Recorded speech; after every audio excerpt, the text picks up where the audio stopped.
The Tuesday morning regulars at Hendrick's Bakery knew the routine the way they knew their own kitchens.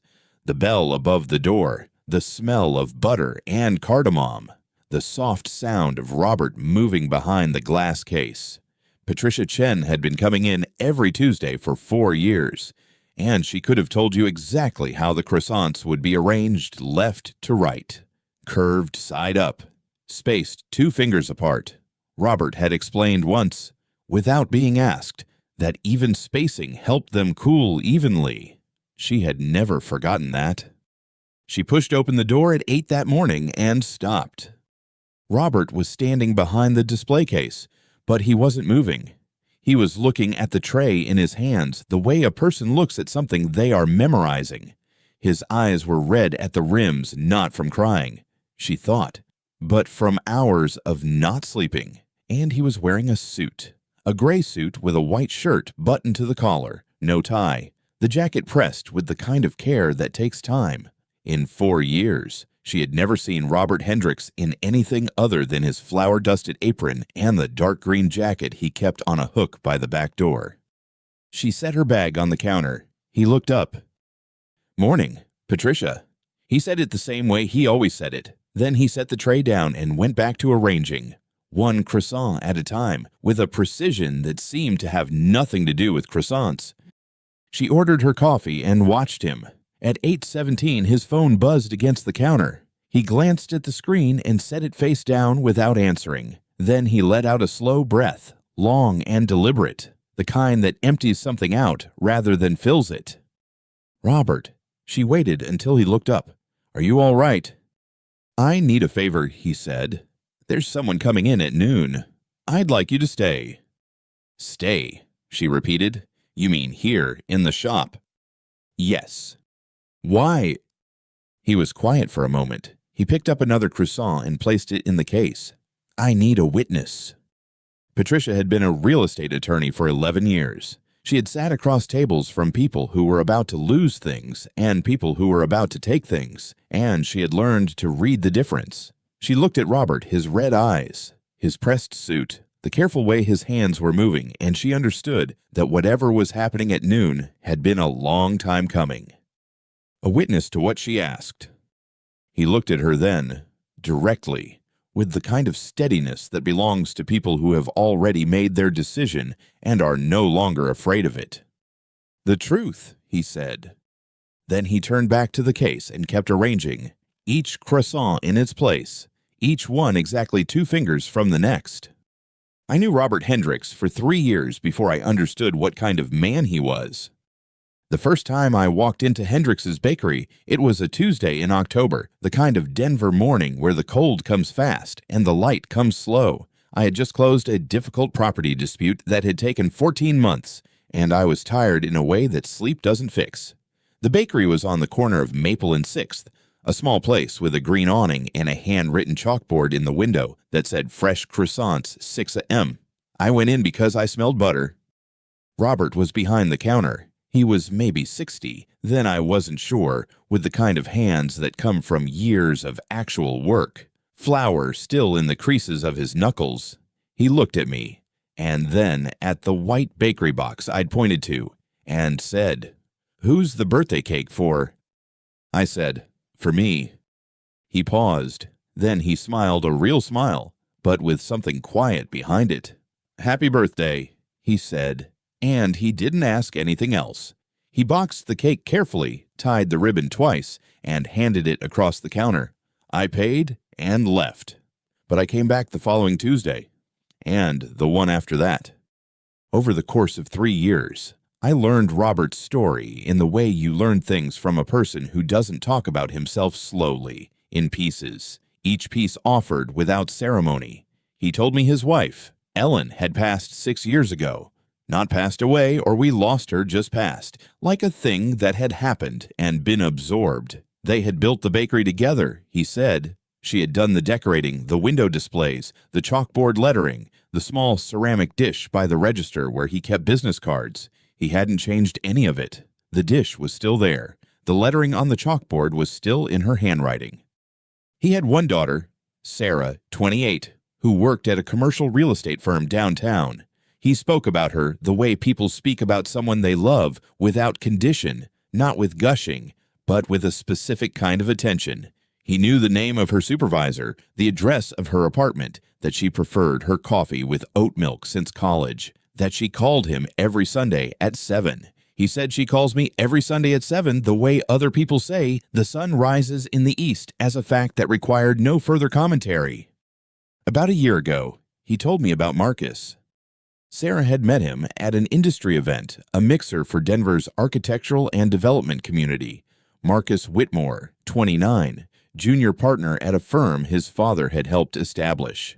Robert described the first meeting the way he described most things in plain sequence, without editorializing. Marcus had come to the bakery on a Saturday morning with Sarah. He had shaken Robert's hand firmly. He'd asked about the business, how long it had been running, what the busiest season was, whether Robert had considered expanding. Robert said he'd asked the right questions, the kind that showed he'd thought about it beforehand. He said his father was a businessman. Robert told me one Tuesday, wiping down the counter, that he understood what it took to build something from the ground up. He seemed like he meant it. I believed him. At the time, I would have found it easy to believe Marcus Whitmore. I've sat across from enough people in negotiations to know that charm is a skill, not a quality, but I wasn't in those early conversations, and Robert wasn't suspicious, not then. He told me he had thought, for a few months, that he'd found a good son-in-law. That was the phrase he used. Exactly a good son-in-law. He said it without self-pity, which made it land harder. Everything changed around the 6-month mark. It was gradual enough that Robert almost didn't notice, or almost let himself not notice, which is a different thing. The Sunday calls from Sarah became shorter, then less frequent, then stopped without announcement. He called her instead, and she answered. But the conversations had a quality he described as careful, like she was thinking about what to say before she said it, he told me. She never used to do that. The Sunday dinners, a tradition they'd kept since Ellen died, the two of them, every week, at his kitchen table began to be canceled. Marcus had a work event. Sarah was tired. They had plans they'd forgotten to mention. Robert didn't say Marcus was responsible for any of it. He reported the facts. That was the thing I noticed. Over those months of Tuesday mornings, he never assigned blame. He would tell me what had happened and then move on to something else, a new bread recipe. A problem with the walk-in refrigerator, a regular customer who had moved away, but I had spent 11 years in real estate law, which is mostly a study in what people don't say, and I heard the shape of what he was leaving out. 6 months ago, Marcus came to the bakery alone. Robert told me about it the following Tuesday, setting it into the conversation the way he set croissants into their rows carefully, with no wasted motion. Marcus had sat at the corner table, ordered a coffee, and waited until the morning rush thinned. Then he had come to the counter and explained, in a reasonable tone, that Robert might want to consider transferring ownership of the bakery, or at minimum a formal share of the property to Sarah and Marcus jointly. He called it asset protection. He said the bakery was a significant piece of real estate in a neighborhood that was appreciating fast, and that holding it in a single name created unnecessary exposure. He said it was the kind of thing responsible families did. He said he only wanted to make sure Sarah's future was secure. Robert had listened to all of it. Then he said no. He told me Marcus didn't argue. He didn't raise his voice or press further. He just smiled the same practiced smile Robert had described from the beginning and said, "We'll find another way." Robert repeated that phrase to me twice. "We'll find another way. Not that's fine or I understand. Not even I'll ask Sarah to talk to you." Just that sentence, delivered pleasantly, on his way out the door. I remember I was holding my coffee cup when he told me. I set it down. "What do you think he meant?" I asked.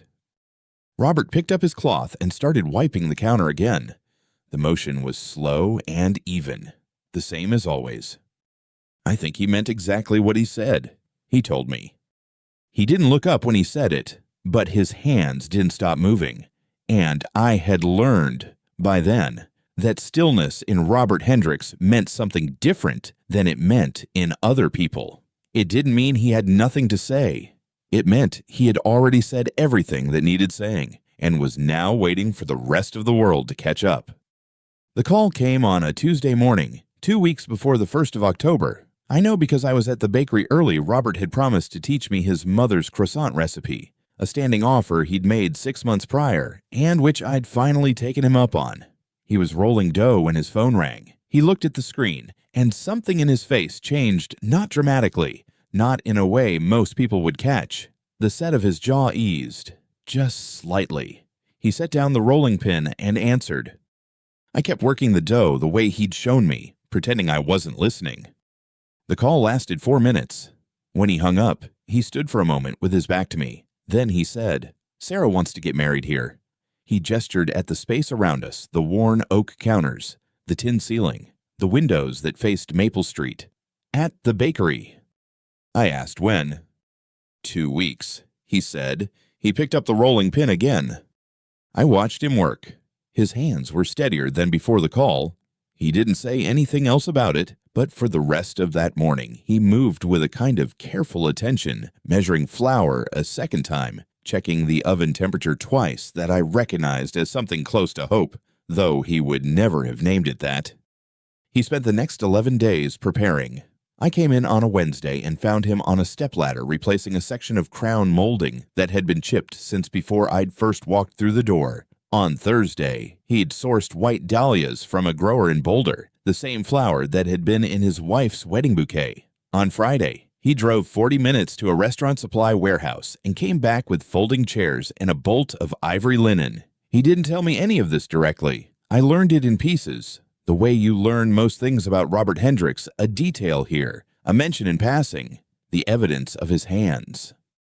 He didn't hear from Sarah again in those 11 days. I know because I asked once, carefully, and he said, not yet, and changed the subject to whether the dahlias would need water twice daily or once.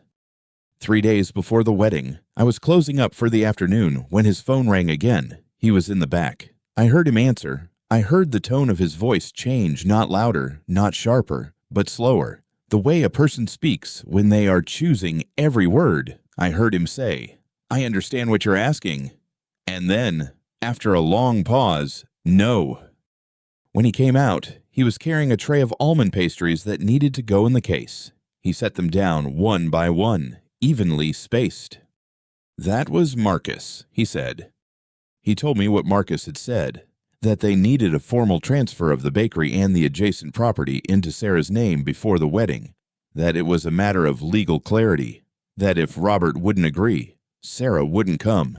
He repeated Marcus's exact words without inflection, either the bakery or your daughter. You choose. I set down the tongs I was holding. I said something I don't remember what, something useless and indignant. Robert didn't respond to it. He closed the pastry case and latched it. I need to make a call, he said. He went to the back. I heard him on the phone for a long time.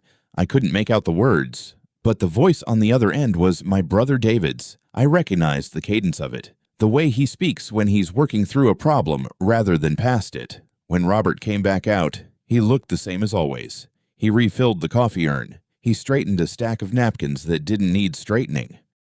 David says there's a way. He told me. I asked what kind of way. He says it'll take some time. He says I need to be patient. He looked at me then, directly. I've been patient before. The wedding was 2 days later, on a Saturday. I offered to come. He said no. He'd rather I didn't. I think he wanted one person in his life who hadn't witnessed it. He told me about it the following Monday, standing behind the counter with his coffee going cold beside him. He had sat in the last row. He had watched his daughter walk down the aisle his wife would have walked. In the room, he had spent 11 days preparing, and Sarah had not looked at him once. Not when she entered, not when she passed his row, not when she said her vows in front of the window he'd had recaulked so the light would come through cleanly. After the ceremony, Marcus had found him near the door, had shaken his hand, had said, with the pleasant, even voice I'd heard described before, "Thank you for letting us use the space. It's ours now." Robert looked at me across the counter. He looked at me with a cold smile when he said it, he said, like he'd already won. I didn't say anything. I'd learned that from him, I suppose. I called David again that evening. He said, David told me to come in, said I needed to sign some documents. He picked up his coffee, realized it was cold, and set it back down. I asked him what kind. He said the kind that would show Sarah exactly what had happened to her. He didn't say anything else. He picked up his cloth and started wiping the counter in the slow, even motion I had come to understand meant not passivity, but patience, the kind that has a destination it hasn't announced yet. Outside, a woman pushed a stroller past the window. The dahlias he'd ordered for the wedding were still in a vase on the sill. He hadn't moved them. He called me yesterday. That's how it started, not with a dramatic scene, not with raised voices or slammed doors. Just a call. Just after 7 in the morning, while I was still in my car outside the courthouse finishing a coffee I'd bought from the drive-thru on Colfax. His voice was the same as always, measured, unhurried, the kind of voice that doesn't change register whether he's telling you the croissants are ready or that something has gone wrong. Patricia, this he said, can you come in early today? I need to talk to you. I had known Robert Hendricks for 4 years. I had been his customer before I was anything else, the woman who stopped in every Tuesday and Thursday on her way to the office, who had watched him build that corner bakery into something that felt permanent, the way good things do when they're made by hand. I knew he didn't ask for things easily. I knew that a request like that, in that tone, meant something had shifted. I rearranged 2 client calls and was at the bakery by 8:15. He was behind the counter when I arrived, doing what he always does in the early hours, arranging the morning's work with a precision that looks effortless and isn't. The display case was half filled. The oven was on. The shop smelled the way it always smells, butter and warm flour and something faintly sweet underneath, the smell I had come to associate with the idea of steadiness. He looked up when I came in, nodded once and said, "Give me 2 minutes." I sat at the small table by the window, the one with the dahlias on the sill, still in their vase, and waited. The street outside was quiet. A man walked a retriever past the window. A city bus stopped at the corner and left again without anyone getting off. Robert came around the counter with 2 cups and a folder tucked under his arm. He set the cups down, pulled out the chair across from me, and sat.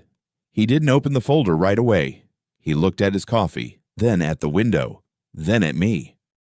"I'm going to tell you something I haven't told anyone," he said, "and then I'm going to show you some documents. I'd like your professional opinion." I told him to go ahead. He talked for nearly 40 minutes. I didn't interrupt. I've sat across from enough clients in enough difficult situations to know when interrupting costs more than it gives, and this was one of those times. He told me about the contract, a transfer of ownership agreement for the bakery, drawn up 6 months ago, bearing his signature on the final page. He told me about the afternoon Marcus had come in alone, without Sarah, with a manila envelope and a tone that Robert described as pleasant in the way that a locked door is pleasant. It doesn't threaten you directly, it just doesn't open. Marcus had told him the transfer was a formality. A tax structure, he'd said, something his father's accountants had recommended to protect the asset in the event of probate complications after the wedding. He had explained it in architectural language, load-bearing, a structural, foundational, the kind of vocabulary that makes uncertainty sound like expertise. Robert had asked to review it with his own attorney. Marcus had said there wasn't time, that the filing deadline was in 48 hours, and that Sarah was already under enough stress with the wedding preparations. Robert paused there. He turned his coffee cup a quarter turn. He said if I didn't sign, Sarah wouldn't marry me. Not that she'd chosen that he'd chosen it for her. I wrote nothing down. I didn't have anything to write with, but I recorded every word the way you do when you've been a lawyer long enough to know that the exact phrasing matters not later in a courtroom, necessarily, but right now, in the chair, in the understanding of what actually happened. He had signed. He had signed because Sarah had called him that same evening, crying, telling him that Marcus's family was threatening to pull the wedding funding, that the venue deposit would be lost, that she didn't fully understand what her father was being asked to give up, but that she was begging him not to let the whole thing fall apart. He had listened to his daughter cry for 11 minutes. He remembered the time because he had looked at the clock on the oven, and then he had signed. He opened the folder then and pushed it across the table to me. There were 3 documents. The first was the transfer contract itself, 2 pages, dense with the kind of legal language that is designed to be understood only by the person who wrote it. Robert's signature was on the second page, dated 7 months ago. I read it twice. It was, as far as I could determine without the full property file in front of me, a complete transfer of ownership. The bakery, the building lease, the business license, the trademark on the name, all of it, signed over to a holding company called Whitmore Development Partners, LLC. I set it down carefully. The second document was thicker. On the cover page, in the clean formatting I recognized from David Chen's office, I had referred 2 clients to David over the years and knew his work were the words affidavit of duress. I read it slowly. It was a sworn legal statement, notarized and dated 2 weeks prior, in which Robert Hendricks attested that his signature on the transfer contract had been obtained under psychological coercion and explicit conditional threat. The affidavit cited Colorado statute on contract voidability under duress. It was precise, it was structured, and it was devastating in the quiet way that good legal documents are devastating not through drama, but through specificity. The third document was a tabbed exhibit file. I opened the first tab, a printed transcript of a phone call, with a note at the top indicating it had been recorded by Robert on his own device in the state of Colorado, which is a one-party consent state. I read the first exchange and stopped. Marcus's voice, transcribed, "If you don't sign, Sarah won't marry me. I've made that clear to her. The decision is yours, Robert, but you need to understand what decision you're actually making." I closed the exhibit file. I didn't need to read further to understand what it contained. I looked up at Robert. He was watching me with the same expression he always has, attentive. Still, the face of a man who has learned that waiting costs him nothing. "There's also email correspondence," he said, "between Marcus and his father. David found it during discovery on a related filing." He reached across and opened the exhibit file to the second tab without ceremony, the way you'd turn a page in a recipe book. James Whitmore used the phrase asset acquisition strategy in reference to the bakery in an email to his attorney 7 months before the wedding was announced. I read the email. James Whitmore had written, "The Hendricks property is a clean asset, no mortgage, established revenue, corner location. Once the marriage is formalized, the transfer we discussed becomes legally clean. Make sure Marcus keeps the old man cooperative." I sat with that for a moment. Outside, a delivery truck was double parked across the street. The driver was carrying boxes into the florist 2 doors down. "Robert," I said, "when did David file the affidavit?"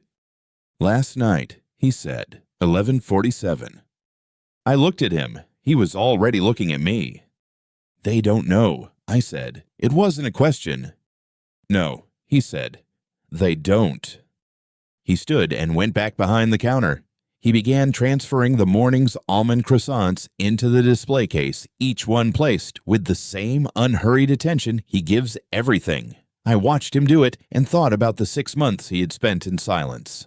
Not the silence of a man who didn't know what was happening to him. The silence of a man who understood exactly what was happening and had chosen the moment of his response with the same care he gives the proofing time on his bread. Too early, and it collapses. Too late, and it's gone. The timing is everything, and the timing is invisible to everyone who isn't paying attention.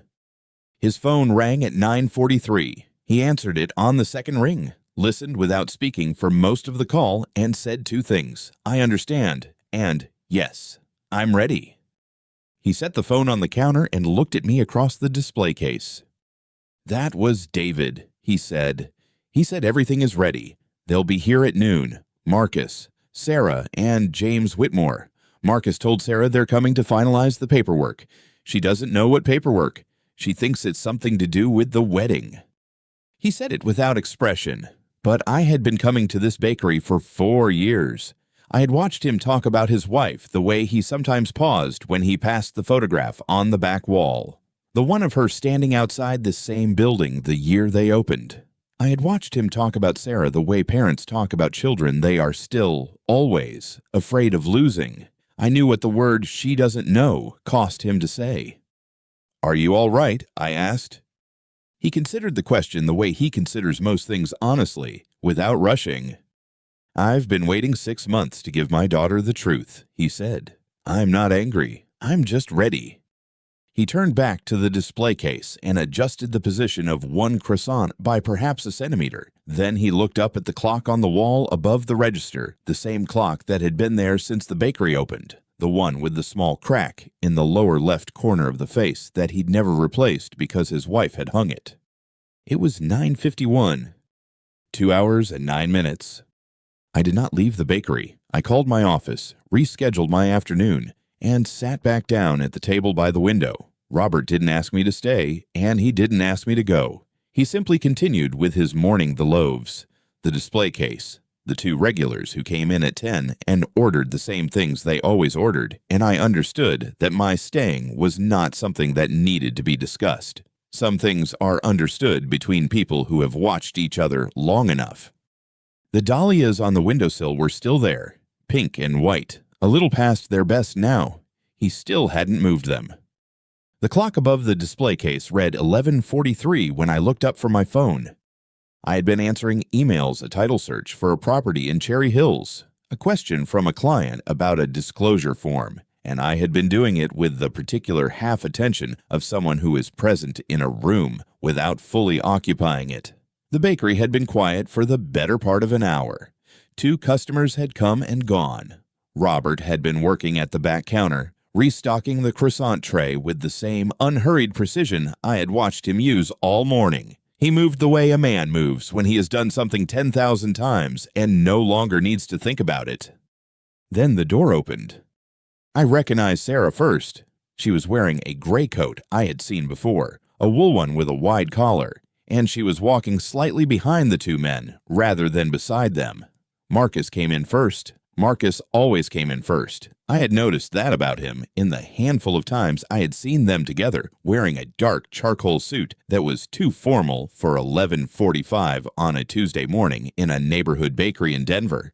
The suit was the kind that announces itself, the kind that is meant to. The third person I did not recognize. He was older than Marcus by perhaps 30 years, a man in his early 70s, I estimated, with the kind of stillness that is not calm, but control. He wore a gray overcoat, well cut, and his eyes moved around the room in the way that certain people's eyes move when they enter a space, cataloging, pricing, assessing. He looked at the display case. He looked at the dahlias on the windowsill. He looked at me for exactly 1 second and then looked away, which told me I had been evaluated and found unimportant. I had been evaluated that way by men like him before. I had learned not to correct the assumption immediately. James Whitmore sat down at the table nearest the door without being invited to sit. Marcus stopped in the middle of the room. Robert had turned from the back counter. He was holding a dish towel, and he folded it once, over his left hand, and waited. He did not say anything.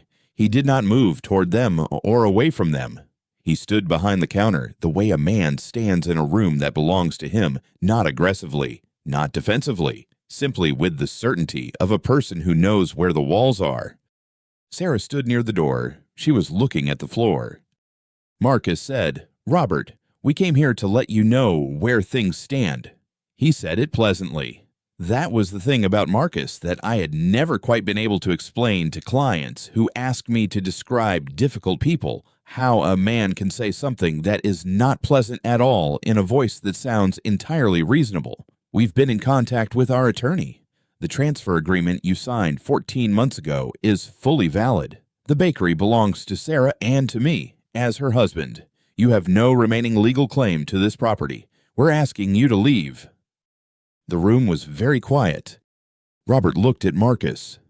Then he looked at James Whitmore, who was sitting with his hands folded on the table and his eyes on the window, as if the conversation was a formality he was tolerating. Then Robert looked at Sarah. Sarah was crying. Not loudly, there was no sound at all. The tears were simply there, moving down her face, and she was not wiping them away. She was looking at the floor. Robert did not answer Marcus. He set the dish towel on the counter. He straightened it once, so that it lay parallel to the edge, and then he put both hands flat on the counter surface and waited. I looked at the clock. 11:48. I had known David Chen for 6 years. We had referred clients to each other. He did estate work and property litigation. I did residential transactions. And there was enough overlap between our practices that we had built something that was not quite a friendship but was more than professional courtesy. He was the kind of attorney who did not perform competence. He simply had it, in the way that certain people have good posture not because they are trying, but because it is structural. At 11:52, the door opened again. David came in without hurrying. He was wearing his navy suit, the one he wore to depositions. I knew, because I had seen it twice in the courthouse on Bannock Street, and he was carrying his leather case, the flat one with the brass clasps that he had owned since before I knew him. He looked at me as he came through the door. He did not look at Marcus or at James Whitmore. He walked to Robert's side of the counter and sat down at the small table there, the one Robert used for his own coffee and his order sheets, and he set his case on the table and did not open it yet. Marcus said, "Who is this?" Robert said, "This is my attorney." He paused, "And this is my witness." He looked at me. I had not moved from my table by the window. I was still holding my phone. I set it down, face up, on the table. Marcus looked at me for the first time since he had walked in. The evaluation was different, this time faster, more careful. He looked at David. He looked at his father. James Whitmore had turned from the window and was watching David with an expression that had not changed, but had sharpened. David opened his case. He took out a set of documents, 3 copies. I could see, each one clipped separately, and he placed them on the table in front of him.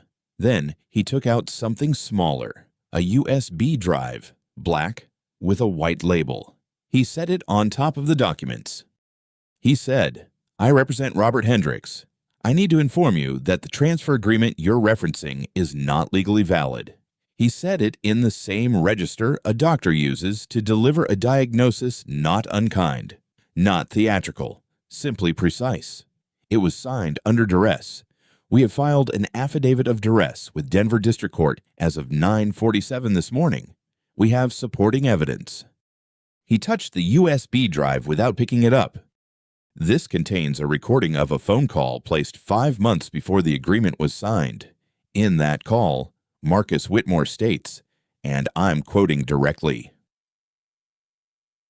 "If you don't sign, Sarah won't marry me. That is coercion. That is legally actionable duress. The agreement is voidable, and we are voiding it." The room did not make any sound. Marcus said, "That's fabricated." He said it quickly, too quickly, in the way that a denial arrives when it has been waiting rather than when it is true. "You can't use that. That's where did you even get that?" David said, "The recording was made by Robert on his personal device. Colorado is a one-party consent state. The recording is admissible." James Whitmore stood up. He was not a tall man, but he had the kind of physical authority that comes from decades of being the largest presence in every room he entered, regardless of his actual dimensions. He said, "These are lies. We have our own counsel. This will not hold up." David looked at him. "You're welcome to retain counsel, Mr. Whitmore, but I'd encourage you to review the filing before you make that decision. We have the recording. We have Robert's written account of 3 separate conversations in which the transfer was discussed in the context of the marriage proceeding. We have a statement from a third party who was present during one of those conversations. He did not look at me when he said this. He did not need to. You will face this in court, and a court will see the evidence." He picked up one of the clipped document sets and placed it on the table between them. He did not slide it across aggressively. He simply placed it where it could be reached. "This is a courtesy copy of the filing," he said. "Your attorney will receive the official notice by end of business today." Sarah had been standing near the door through all of this. I had been watching her in the way you watch someone who is standing at the edge of something, not because you expect them to fall, but because you want to be certain you see what happens next. Her face had changed several times in the past 4 minutes. The tears had stopped. Something else had come into her expression, a particular kind of stillness that is not peace, but is the moment just before a person decides something. She said, "What did you say?" It took me a moment to realize she was talking to Marcus. He turned to her. "Sarah, this is—" He said, "You threatened him." Her voice was quiet, not loud, not breaking, quiet in the way that things are quiet when they have compressed down to a single point. He said you told my father that if he didn't sign, you wouldn't marry me. Marcus said, "That's not what happened. That's not their twisting it." Sarah said, "Did you say that to him?" "Sarah, we can talk about this." "Did you say that to my father?"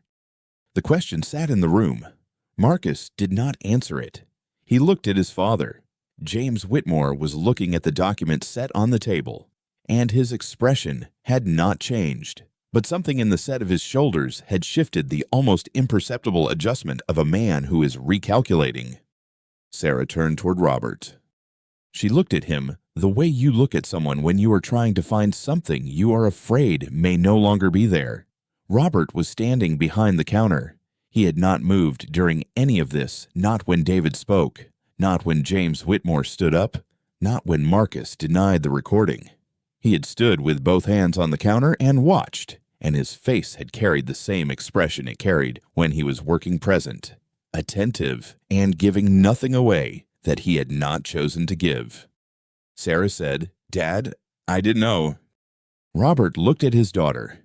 It was the first time in the 40 minutes since they had walked in that he looked at her directly, not past her, not near her, but at her, in the way that a person looks when they have been waiting for permission to look. He did not speak. He did not move toward her. He simply held her eyes for a moment, and then he nodded once, small, unhurried, the kind of nod that is not agreement or forgiveness or resolution, but is something simpler and more durable than any of those things. It was the nod of a man who had known and had waited and had kept the door open anyway. I looked down at my phone, 12:04. Outside, on Colfax, a delivery truck passed. The dahlias on the windowsill moved slightly in the draft from the heating vent, pink and white, a little past their best. He still hadn't moved them. David closed his case. David set his briefcase on the table without opening it. He had opened it once already earlier that morning, before Marcus and James arrived, when he laid out 3 documents in a row on the counter and let Robert look at them without comment. Robert had looked. Then he had gone back to the espresso machine and made 2 cups, one for David and one for himself, and they had drunk them standing at the counter while the croissants in the case fogged slightly from the heat of the oven. That was 40 minutes ago. Now David stood at the head of the long communal table, the one Robert had built from reclaimed gymnasium flooring, the one that seated 12 and had hosted every birthday party, every neighborhood meeting, every quiet Tuesday morning that the regulars had turned into something that felt like community, and he did not sit down. He looked at Marcus first, then at James, then at the folder in front of him, and then he spoke. "There's a second matter," David said, "one that supersedes the transfer agreement entirely." James Whitmore had been leaning back in his chair with the particular ease of a man who has won many rooms before this one. He was wearing a charcoal suit that cost more than Robert's first commercial oven. He had not touched the coffee Robert set in front of him. He straightened slightly now, and I watched his right hand move to the table's edge, a small adjustment, barely visible, but it was the kind of adjustment that means something. In 2018, David continued, Robert established an irrevocable trust. 6 months after his wife died, the bakery, the building, the equipment, the lease rights, the business entity, all associated assets was placed into that trust at the time of its creation. The trust has a named trustee who is not Robert and who is not any member of his immediate family. He paused. He did not look at James when he said the next part. He looked at Marcus. What that means, practically, is that no one can transfer, encumber, sell, or otherwise convey any asset held in that trust without the written consent of the trustee. Not Robert, not Sarah, not a spouse, not a court order based on marital asset claims because the trust predates the marriage by 4 years and was established before any marital relationship existed. He set his hand flat on the folder. The transfer agreement you had Robert sign last Thursday is void. It is void because it attempted to convey property that Robert does not have the legal authority to convey unilaterally. The trust document controls. The trust document has always controlled. The room held that for a moment. Patricia, beside me, did not move. She had her coffee cup in both hands, and she was looking at James Whitmore the way she looks at a contract clause that appears standard until you read it twice. I had seen that expression in her office. I had seen it in depositions. It was not a hostile expression. It was the expression of someone watching a structure fail. James spoke first. "This is a delay tactic." His voice was even. "We have a signed agreement." "You have a void agreement," David said. He was not unkind. He was simply accurate. A signature on a void instrument is not a contract. It's a piece of paper. Marcus pushed back from the table slightly. Not standing, just creating distance, the way people do when they need a moment to recalculate. He said, "This isn't fair. We're married. Sarah is his daughter. The bakery is a family asset. It should be." "It is not a marital asset," David said. "It was never a marital asset. It was placed in trust before your marriage existed. Your wife has no ownership interest in it. You have no ownership interest in it.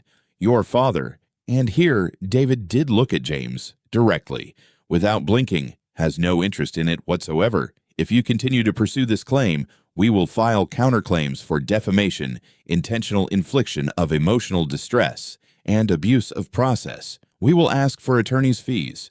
We will ask for damages." He opened the folder. "We will also submit this." He laid a single printed page on the table and slid it toward the center. I could not read it from where I was sitting, but I watched James Whitmore's face when he looked at it, and I understood that he recognized it immediately. Marcus looked at his father. James did not look back at him. "That," David said, "is a printed email sent from your account, Mr. Whitmore, to your son 14 months ago. It reads, 'In part, take the bakery first. Get it in her name, then yours. After that, everything else follows. Old man won't fight if he thinks it's already done. We obtained it through discovery in a related proceeding.'" He let a moment pass. "You wrote your own evidence, Mr. Whitmore. That is unusual, in my experience. Most people don't." James Whitmore said, "We'll sue you." David said, "You have that right." He closed the folder. "But the court will see the trust documents, the email, the timeline of the transfer request, and the notarized record of Sarah's signature obtained under conditions we are prepared to characterize as undue influence. You may win, you may not, but you will spend a great deal of money finding out. And at the end of it, you will still not have this bakery." Sarah had been sitting very still through all of this. She was at the far end of the table, nearest the window, with her hands in her lap.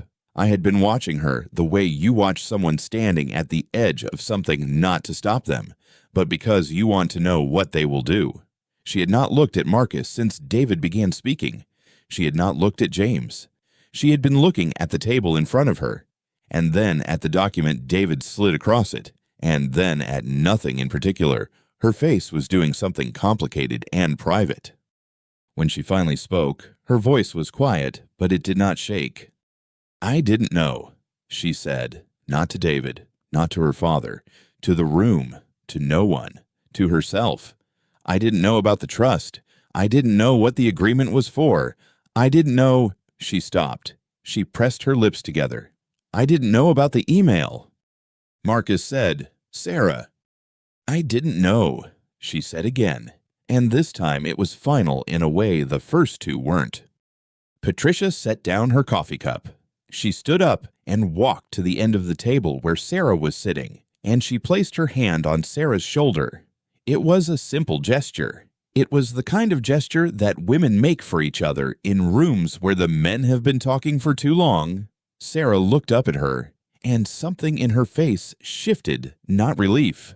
Exactly.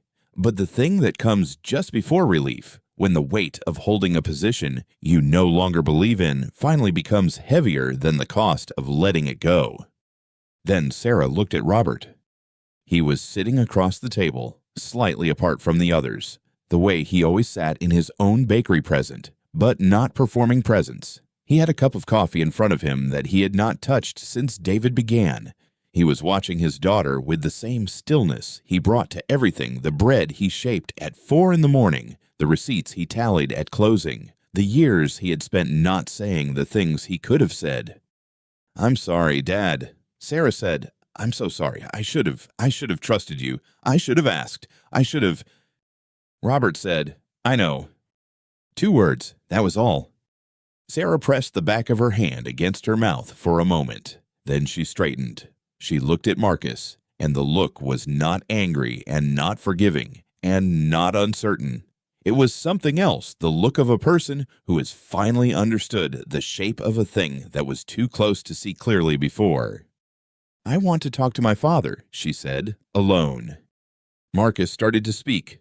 Sarah's eyes did not change. "I want you to leave," she said. "Both of you. Now." James Whitmore stood first. He picked up his jacket from the back of the chair with the careful, unhurried movements of a man who has practiced composure for so long it has become involuntary. He did not say anything. He walked toward the door. Marcus stood more slowly. He looked at Sarah, and then he reached for her hand, not aggressively, just reaching. The habitual gesture of a man who has always been able to use touch to redirect a conversation. Sarah pulled her hand back before he reached it. Not dramatically, just back, close to her body, as if reclaiming something small that had been in the wrong place. He walked to the door. He did not look at Robert. Patricia crossed the room and held the door open for them. They went through it. Patricia let it close. The bell above the frame gave its small sound, the same sound it made for every customer, every morning, for 11 years. The room was quiet. David gathered his documents and put them back in the briefcase and clicked it shut.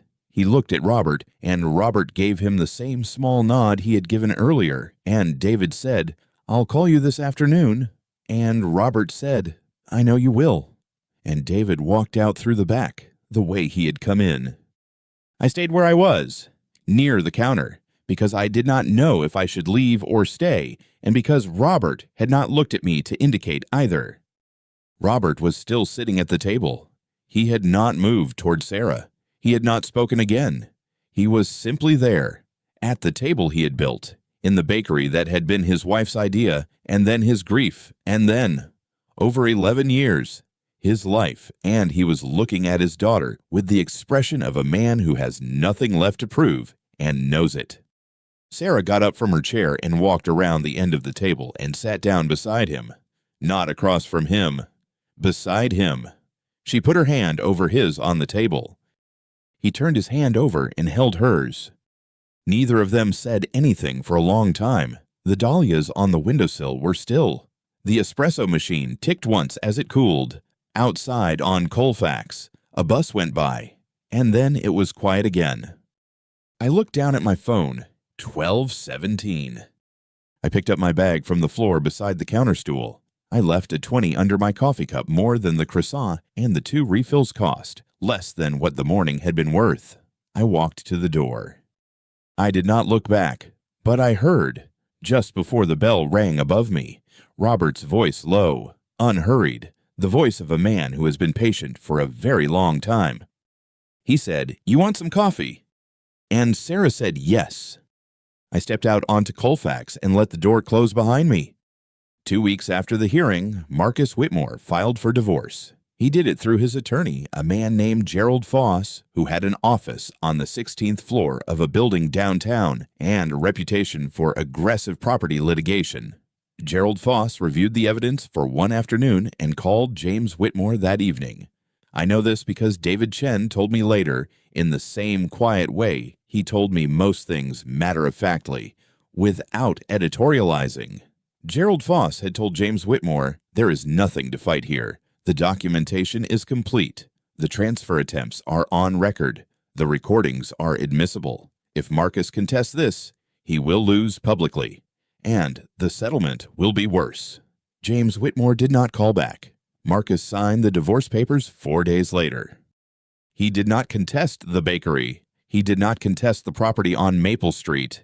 He agreed, in writing, to pay Robert Hendricks $50,000 in compensatory damages for intentional emotional harm, a clause David had inserted into the filing 3 months earlier, before any of this had become public, before the sheriff had come to Colfax Avenue at 6 in the morning with papers that turned out to mean nothing at all. Marcus signed that clause too. He signed everything. He was done fighting. He just wanted out. I heard all of this in pieces, some from David, some from Patricia, some from a woman named Rosalie, who worked at the dry cleaner 2 doors down from the bakery and had the particular gift of knowing everything that happened on that block within 48 hours of it happening. What I put together over those 2 weeks was this: Marcus Whitmore had come to Denver with a plan that was his father's plan more than his own. He had executed it with the confidence of a man who had never been told no by anyone who mattered. And when the plan collapsed, not dramatically, not in shouting, but in a single folder of documents that a retired civil engineer had assembled over 8 months, he had nothing left to stand on. He left Denver 6 weeks after the filing. California, someone said, a firm in San Diego that didn't know his name yet. James Whitmore did not attend the final hearing. His attorney sent a representative. The representative said very little and left quickly. The Whitmore family stopped contacting Sarah entirely after that. No calls, no messages, no forwarded mail. They had decided, apparently, that she was the reason things had gone wrong. She was not. But that was the story they needed, and they kept it. Sarah stayed with Robert for almost 2 months. She slept in her old room, the one with the yellow curtains she had picked out herself at 14, and she came downstairs each morning at 6:30 to help open the bakery. She did not talk much in those first weeks. She moved through the space carefully, like someone learning the dimensions of a room they thought they knew. She arranged the display cases. She restocked the paper bags. She refilled the sugar dispensers without being asked. Robert let her work without explanation. He did not press her to talk. He did not ask her what she was feeling. He just handed her tasks and let the tasks be enough.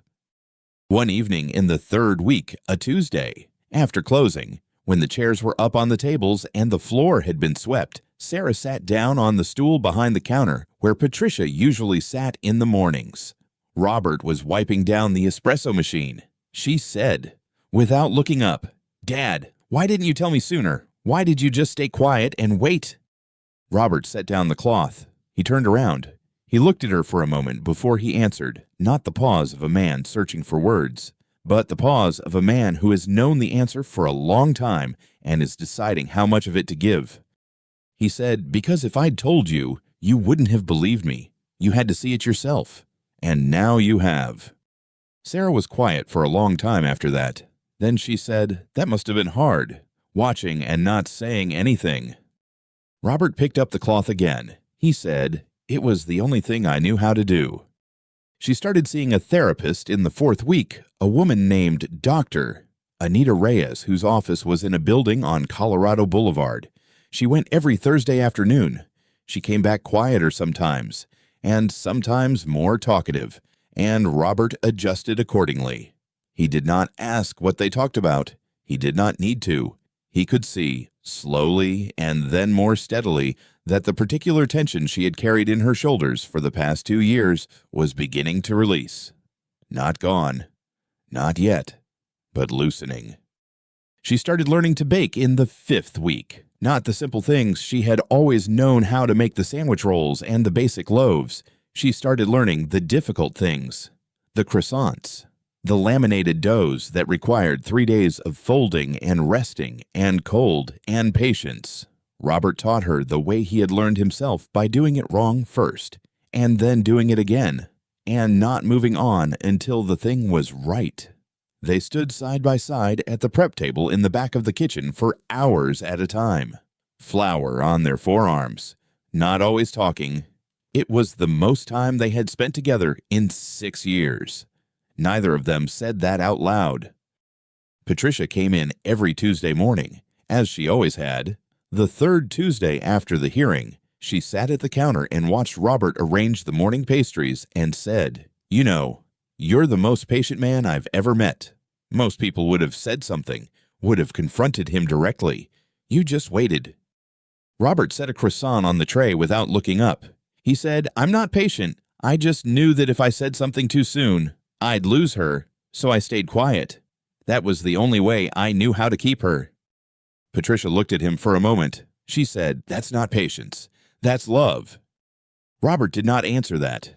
He moved on to the next tray.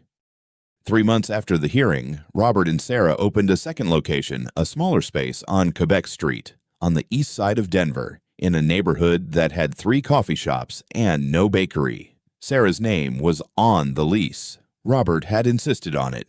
He helped her set up the equipment, trained the 2 employees she hired, and drove out 3 mornings a week in the early months to work alongside her. He did not manage the place. He let her manage it. He just showed up when she needed him and went home when she didn't. The morning I want to tell you about was a Thursday in October, 3 months and 11 days after the sheriff had come to Colfax Avenue with papers that Marcus Whitmore had believed would end something. I came in at 8, which was later than usual. I had a closing on a property in Stapleton and needed coffee before the drive. The bakery was quiet. The morning rush had passed. Robert was at the display case, rearranging the second shelf. The espresso machine was running. The dahlias on the windowsill were the same deep red they always were in October. Sarah was not in the front, but I could hear movement in the kitchen, the particular sound of a sheet pan being set on a rack, the soft exhale of an oven door closing. Robert looked up when I came in. He said the usual. I said yes. He pulled the shot without being asked. Well, it ran, he said, and he said it the way he said most things, without particular emphasis. Just as a fact being noted, today is the first time Sarah made the croissants on her own. Start to finish, 3 days of work. He set a croissant on the small plate next to my cup. I looked at it. The exterior was the color of deep amber, even and unbroken. The layers were visible at the cut edge, thin, distinct, the kind that only come from dough that has been handled correctly and rested long enough and not rushed at any point in the process.